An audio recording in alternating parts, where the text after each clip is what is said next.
She found me at the bar on my corner.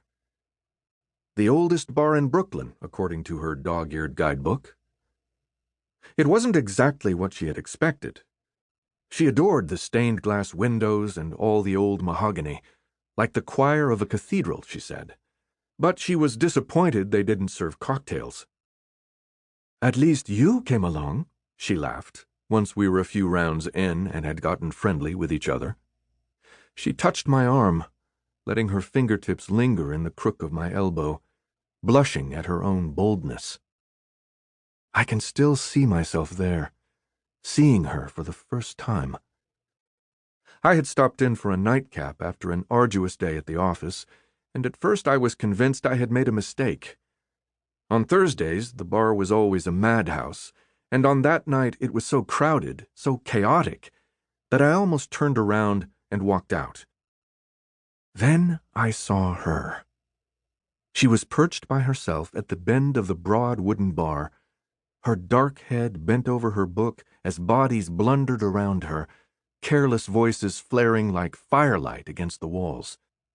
She alone was serene, unbothered by the bedlam, the signal in the noise. I took the empty stool beside her, and she looked up at me, her face warmed with a garnet glow from the window above. She smiled. My Miriam. Since they didn't serve cocktails, we made do with whiskey. One, and another, and another. I paid for it all. We inched closer to each other on our bar stools, our kneecaps locking together like a well-worn wooden toy. She told me about her childhood in Paris. Her maternal grandparents owned a successful kosher butcher shop on the cobblestoned Rue des Rosiers in the increasingly posh Marais.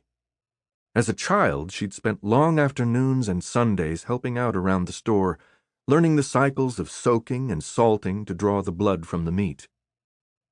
When she thought of home, she didn't see her parents, a stern obstetrician and a depressed housewife prone to migraines, or their small heirloom-filled apartment near Place des Vosges, but rather her grandfather in a spotless white apron, her grandmother handling money with a kerchief tied over her hair, ruby slabs of beef, thick knobs of lamb shanks, pale chicken parts nestled like newborn kittens.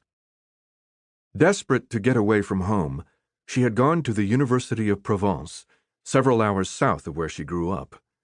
There she studied Courbet and the other realists, smoked cigarettes, slept with men, ate formerly forbidden foods like moules frites and pork sausage.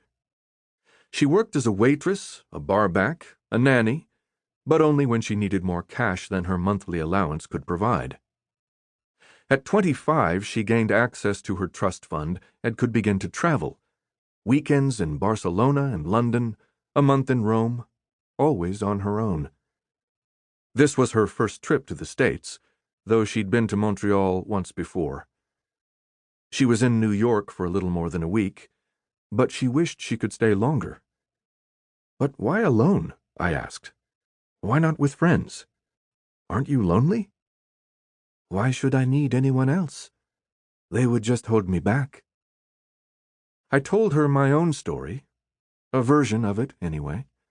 I glossed over my childhood on Long Island, flat land of strip malls and forever flooded basements, leaving out all the meaningful details.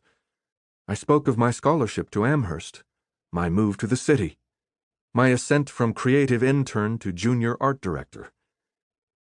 I did not tell her that I had no plans to stay in Brooklyn, or that I only lived there because it was the accepted way station for young people who'd gone to good colleges.